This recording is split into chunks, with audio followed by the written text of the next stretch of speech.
سامعین ناظرین، ہم آپ کو یہ بتائیں گے کہ گروپ لیڈر کے طور پر آپ کا عمل آپ کے الفاظ سے زیادہ اہمیت رکھتا ہے، یعنی عمل الفاظ سے زیادہ اہمیت رکھتا ہے۔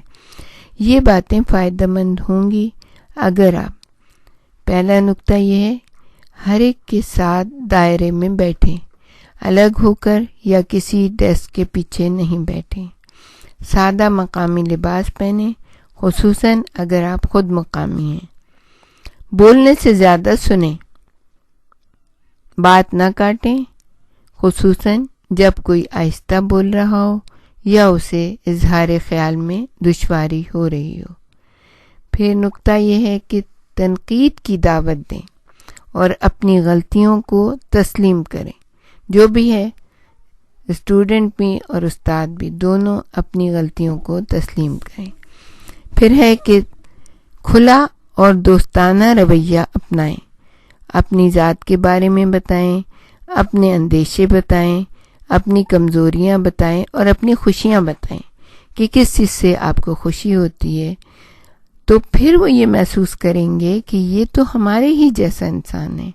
اس میں کمزوریاں بھی ہیں، یہ پریشان بھی ہوتا ہے، یہ خوش بھی ہوتا ہے، تو پھر وہ آپ کے دوست بن جائیں گے۔ لیکن ایک نقطہ اور ہے کہ اس عمل میں حد سے نہ گزریں، اپنا وقار قائم رکھیں، خود کو تماشا نہ بنائیں۔ اور پھر ایک اور نقطہ یہ ہے کہ دوسروں کے ساتھ ہنسیں، خوش رہیں، لیکن ان پر نہیں ہنسیں، نہ اپنے پر ہنسیں نہ ان پر ہنسیں۔ پھر ایک اور نقطہ ہے، جہاں تک ہو سکے دوسروں کو رہنمائی کرنے دیں اور ساتھ ہی ان کو ترغیب دیں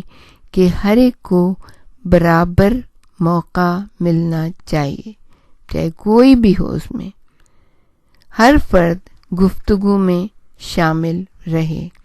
اچھی گروہی تعلقات کا مطلب ہے کہ ہر ایک کھل کر اپنی بات کہہ سکے،